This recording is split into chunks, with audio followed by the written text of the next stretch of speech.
Hello and welcome to Three Questions With. Got my friend Emily with us from EG Creative. Good morning, Emily. Welcome to the show. Morning, Kevin. Thanks for having me back. So I actually come on to the show today because we're talking a little bit about data collection.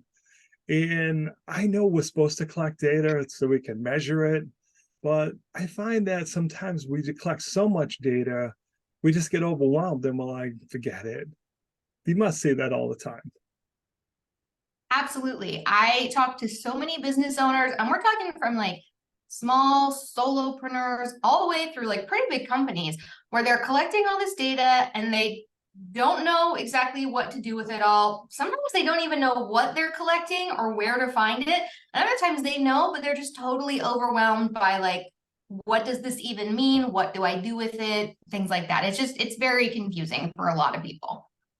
I guess the one to raise you one, I'm also concerned about the liability of collecting the data. If you're collecting something that's confidential and you're not securing it, that could end in a really bad day, right?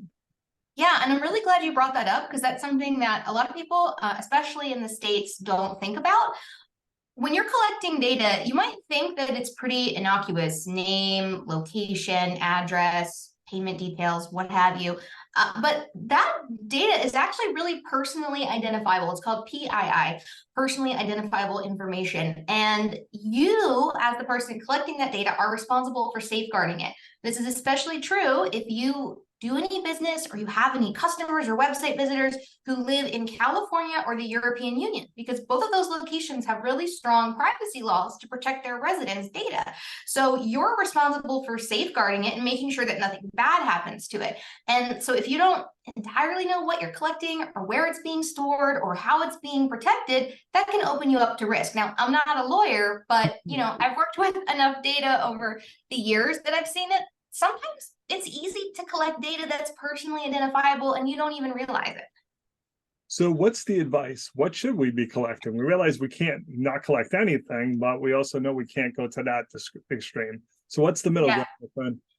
So I, again, not as a lawyer, always recommend that people really take a close look at what data they actually need. And sometimes you can figure this out yourself. Other times you will need to bring in the help of an expert to help you figure out what's the right data for your goals. So for instance, if you're running an e-commerce store, yes, you're going to need to collect a lot of data, including payment information and shipping addresses. That's just the nature of your business. But Kevin, I know you have a lot of followers who are either selling business to business or they're providing services in their local area to consumers. So a lot of your followers are going to be doing other kinds of businesses where they're not necessarily selling products and collecting payment information directly all the time from people who come to their website. In that case, I really recommend people just collect the absolute bare minimum. And for most companies, for marketing purposes, that's going to be where someone is coming from and what kind of device they're arriving to your website on. Now, you can get this data through Google Analytics. Google Analytics actually collects a lot of data, so it's actually not what I recommend for most people.